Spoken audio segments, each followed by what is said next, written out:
give this talk from Lake Balaton to you. And I know that this is a recorded talk, but still, it's a great pleasure again. As you can see, the title is Metaphor Lives in First Language. And as an example to demonstrate this, I will use the example of love metaphors. Now, there are many things existing and living in a first language. Metaphorically, there are many metaphors there. Actually, language is a storehouse of metaphors. And for example, in Hungarian, there's a very specific saying about this: a nation lives in its language. So, we explicitly hold the view that, and this is, of course, a metaphor, because languages, strictly speaking, cannot live. And they cannot live in language, but they are there in some form. And this is why I can give this talk today. So, needless to say, I completely agree with my title. However, I think we need to ask at the same time three pertinent questions. How do the metaphors get into a first language? I will be focusing on first language. As a matter of fact, I will only talk about metaphors in first language. The Hungarian example was just an aside. The second question is, what keeps the metaphors in language alive? And thirdly, what is the significance of the metaphors that live in language? So this is roughly the structure, the outline of my talk, and we will go on from here. Now, the example that I use will come from my studies on love. I have done quite a bit on emotion concepts in English, and these are some of the books that have to do with emotion concepts. And as you can see, I have a short book on the language of love, and I will mostly use some of the materials. As you can see, this is 1988, a long time ago. I will use some of the examples and some of the issues from that book. However, the approach that I'm going to present is very different from the one that I present in that book. Now, the main issue,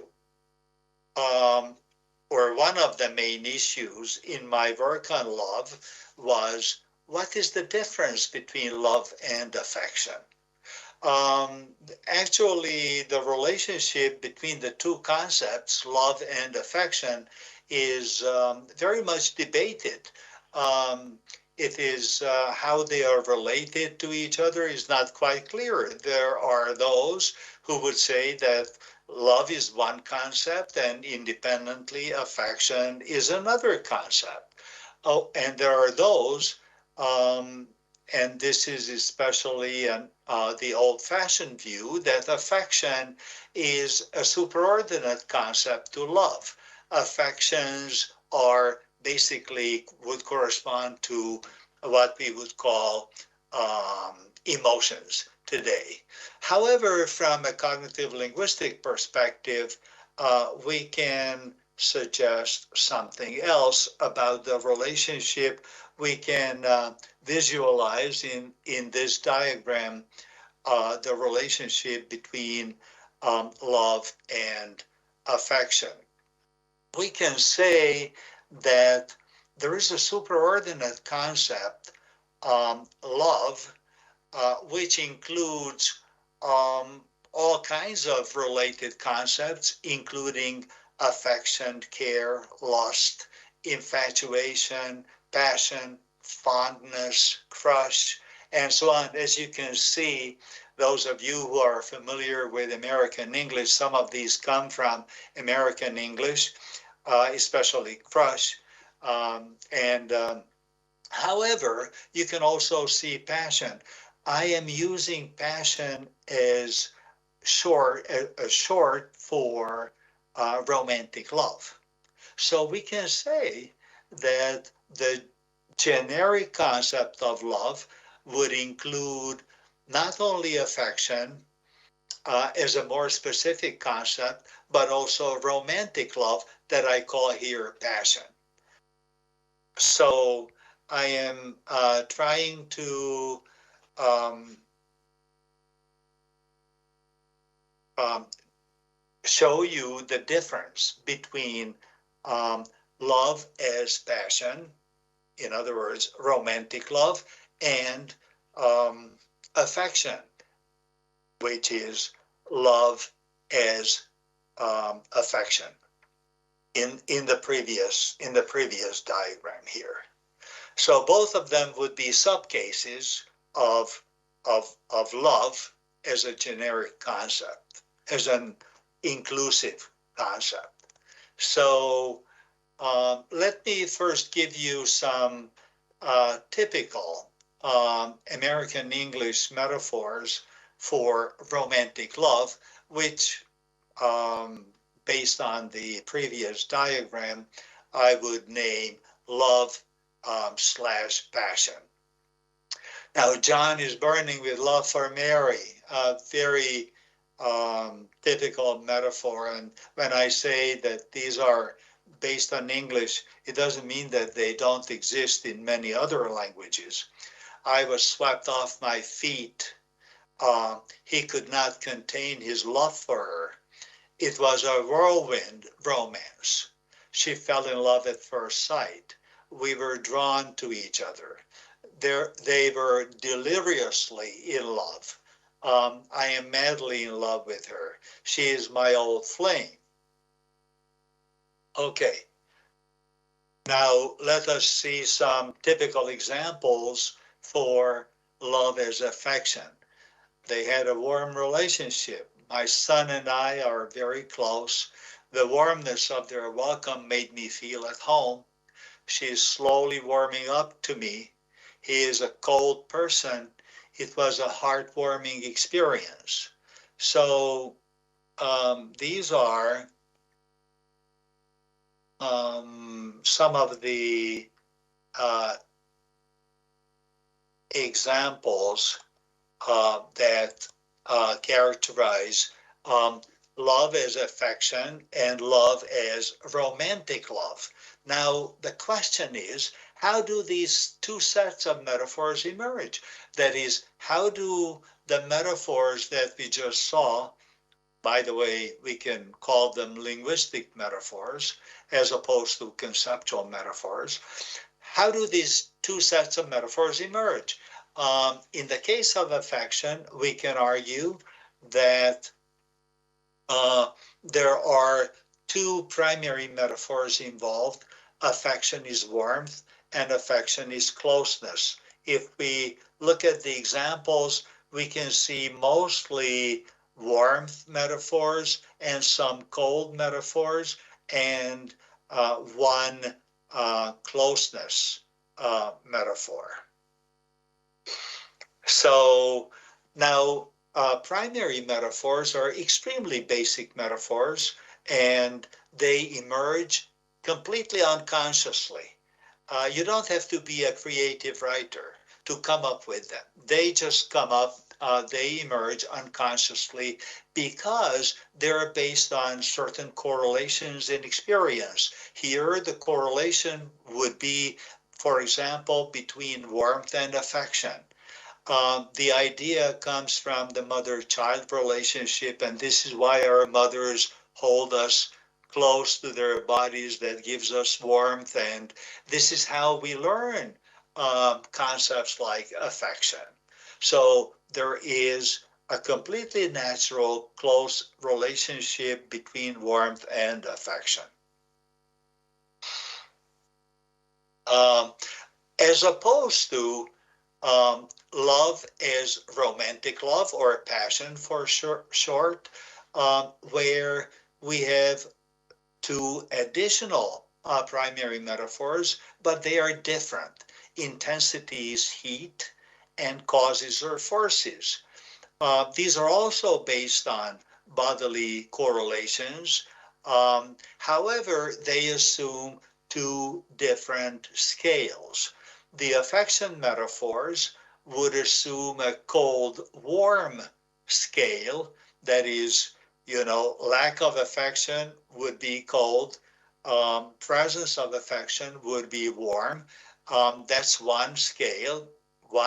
It's a warmth scale. We can call it that. And love as passion could be characterized by the cold, hot scale. And the cold, hot scale, however, is not exclusively characteristic of love as romantic love or passion, but it characterizes many other emotions, for example, anger. This is why I say intensity is heat rather than intensity is hot, or let alone um, um, intensity is warm, because real uh, strong cases of intensity are characterized um, in the realm of emotions as hot, but also beyond that. This is a very, very general primary metaphor. On the other hand, it's also the passion metaphors are characterized by causes and are forces as a primary metaphor, because as we saw in the examples that I showed a minute ago, they are very powerful forces that can make changes. You can fall in love, or you're swept off your feet, or you are burning with love, and so on and so forth. So, um, and the two scales, as far as I can see, are not entirely opposed to each other, but we can say that they are at least distinct scales. Now, we can more generally characterize the differences between love as affection and love as passion in the following way. Um, Affection is not a controlling force, unlike romantic love or passion. Affection doesn't sweep us off of our feet. Affection is not an intense state, unlike passion. It's a mild, tender kind of state. Affection is associated with care and fondness. People that we have affection for, we care for them, and we are fond of them. Passion is associated with lust and infatuation.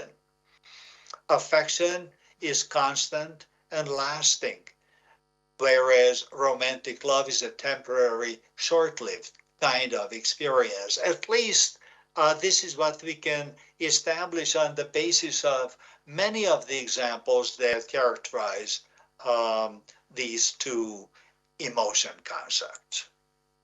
Now, let me give you a very nice example that I found on the internet to show you the difference between the conceptualization of affection and romantic love. This is the summary of a movie plot. And the author says this, it doesn't really matter, who the people are and what the movie is. If you're interested, you can check it out. But the example is very nice because it demonstrates exactly the points that I just made about the conceptualization of affection and love. As Deanie leaves with her friends, Deanie is the name of a girl. Bud only seems partially satisfied by the direction his life has taken, and he takes the moment to reassure Angelina, who he notices has realized that Deanie was once the love of Bud's life. Back in the car with her friends, they ask her if she is still in love with Bud. She realizes that she still loves him warmly, but that they can never recover that blazing love of youth. So you see, this is beautifully, um, this is a beautiful illustration of the major difference and many of the points that I just made previously between the concept of affection, which is given in green, and the choice of colors is intentional, and the blazing love of youth, which goes back to fire. So fire is very, very, very much present in the conceptualization of love because it is hot. It is a destroying force. Um, and it is a force of intensity as opposed to warmth, which is not. Now, so far, we have seen an everyday example of,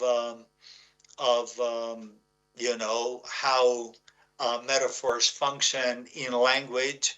But the example was an everyday metaphor. But now I want to show you that maybe they are more important than that. Metaphors, conceptual metaphors, are more important than that, and some of them are indeed so important that they can govern our lives entirely, and they can have what I call historical import.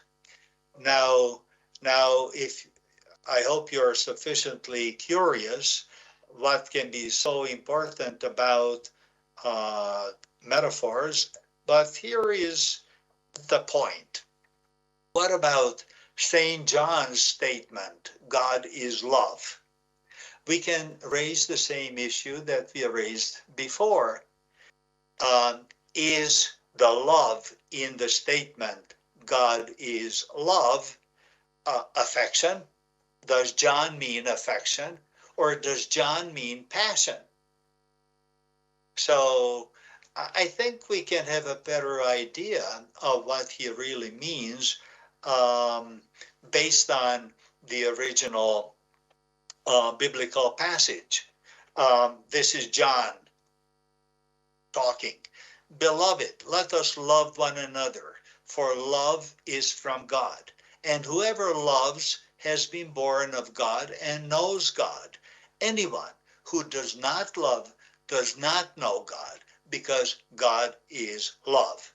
The love of God was made manifest among us so that we might live through him.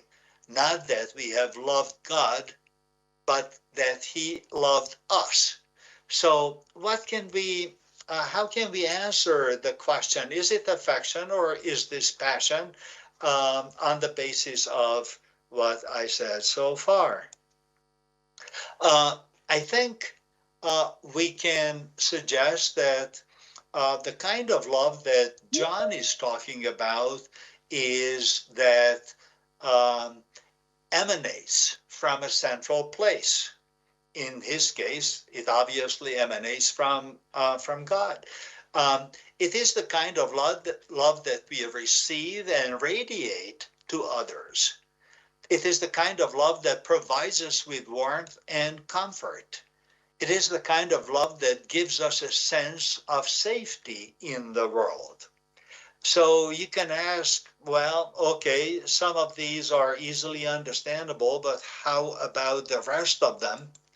And to use the method of conceptual metaphor theory, I would interpret this passage by John in the following way.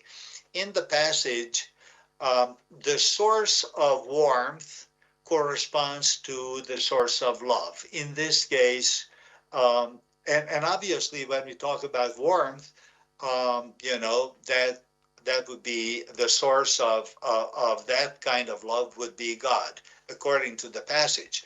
The warmth would correspond to the love, that is God's love. The people receiving the warmth, the people receiving uh, the affection of God. The radiation of warmth would correspond to the radiation of affection. People radiating warmth to other people would be the people radiating affection to other people. And the physical comfort and safety that warmth provides would correspond to the well-being that love provides. Now, you can still be dissatisfied with my explanation. Um, However, I would go on and say that the passage is based on the affection is warmth metaphor um, um, in the following way. So you can see that affection is warmth, um, as we say in cognitive linguistics.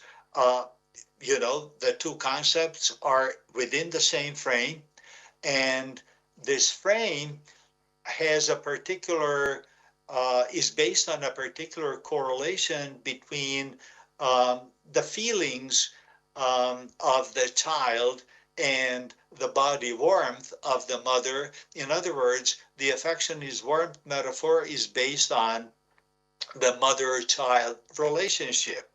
These are the two correlations: a subjective experience which is a feeling, and a bodily experience which is body warmth. However, this metaphor becomes more elaborate in the case of John. Uh, it becomes the metaphor, and conceptual metaphors are capitalized. Affection is warmth as a mild force that spreads from God to a person and from person to person. However, what we still need to explain, how does the warmth become a mild force? Because warmth assumes the literal idea that warmth is a spreading force.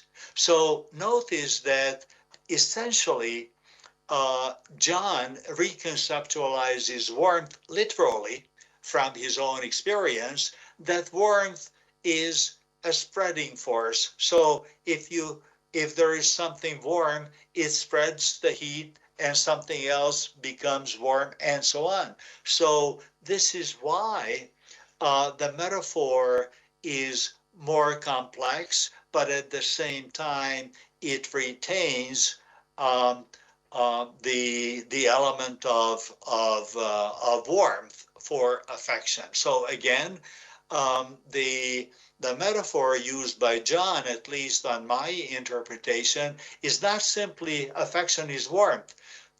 Very importantly, it is not simply that, because warmth is not mentioned in the passage by John.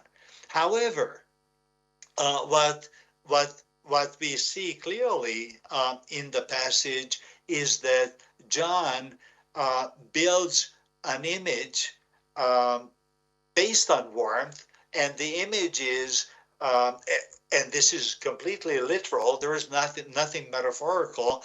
Warmth is a mild force that spreads from one entity to another, and obviously for John, the central location would be God, and the warmth of God would spread to uh, other persons, to persons, and this would continue to spread from one person to another. I think this is the essential thing about Christianity. Now, um, to follow the same line of thought, why is this so significant? Well, I think the statement by John is significant in itself, but when we look at human history, this metaphor continues to haunt us, so to speak, because something happened to this kind of love and God after the Middle Ages and especially the 19th century.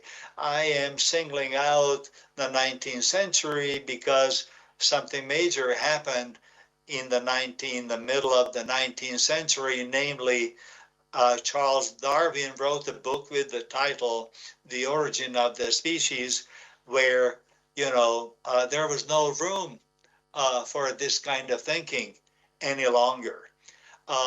So this had a devastating effect on love, on this biblical or Christian conception of love that we just saw, and it was noticed by certain sensitive people, sensitive poets especially.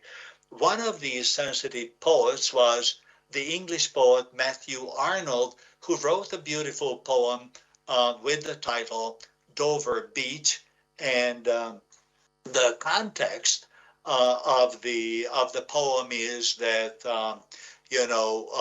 at least um, um, um, we know from the poem that, and this is not necessarily the case, it happened in reality, but Matthew Arnold is at Dover and looking at the sea, and the sea goes out, and all of a sudden a very important idea occurs to him. On the spur of the moment, he is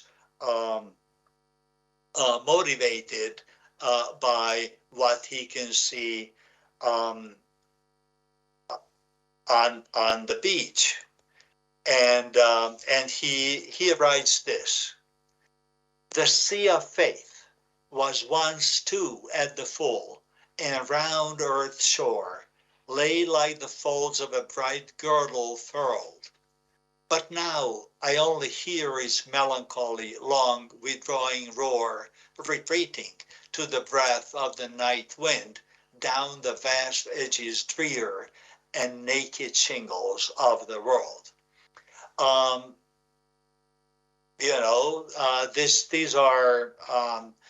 these are extremely disappointing lines from the perspective of a believer.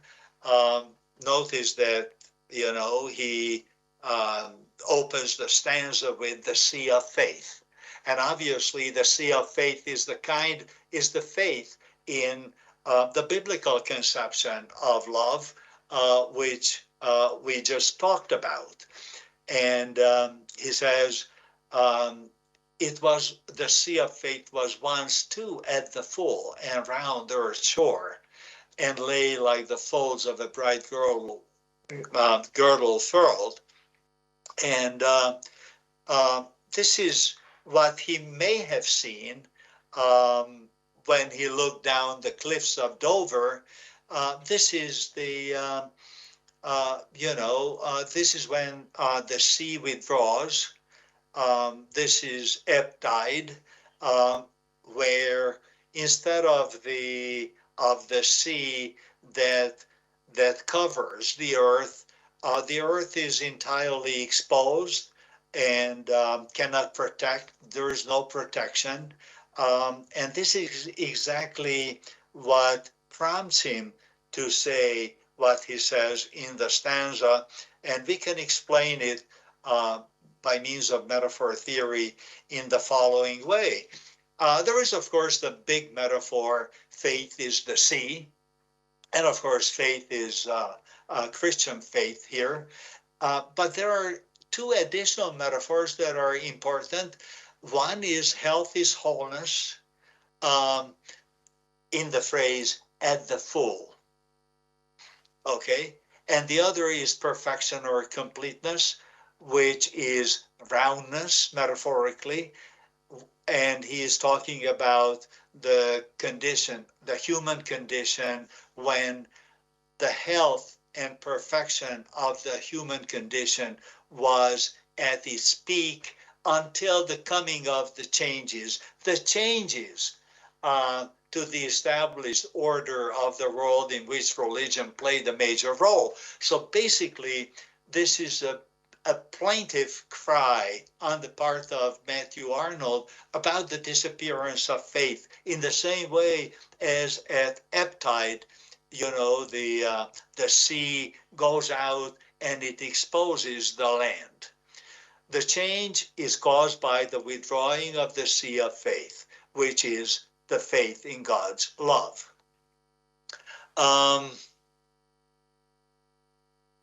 Okay. However, today, the faith in God's love continues to withdraw, as we can see, which and this faith in God's love, according to John, is God Himself. So we can raise the issues following on the footsteps of Matthew Arnold. Can it entirely disappear? And I know that, I am not a poet. I am not a philosopher. I am not, a seer. I do not see into the future. But I would say, on a positive note, that in response to this question, can it disappear? Maybe not. As long as God's love can be identified with the basic human love given to us in the form of the affection is warmth and affection is closeness metaphors that are grounded in the mother-child relationship. So what can we conclude from all this? We can conclude that metaphors are very much alive in language, and especially in first language. Secondly, in response to the question, how do the metaphors get there? Well, many of them arise from the correlations between our most basic subjective affection and physiological experiences, body warmth. What keeps them alive? Well, what keeps them alive is their continued use in thinking and talking about the small and big issues in the world. The small issue is whether John and Mary maintained their romantic relationship, but the big issue is whether we can maintain the kind of love that John gave us 2,000 years ago. Well, it's not, of course, that John gave it to us, but what he described in the biblical passage that we analyzed. And what is their significance? Well, metaphors, conceptual metaphors, allow us to connect them in particular ways. In the way I try to do it, so that I can interpret some minor and major events in human life. And so that we can do this on a personal and social level as well. I did it, and I hasten to add this. I did all this on a personal level. I don't want to convince you either way. This is my personal interpretation by making use of conceptual metaphor theory and by making use of the distinction between affection and romantic love. So I hope at least I persuaded you that metaphors do play a major role in human life, and they are very much alive in human languages. Thank you very much.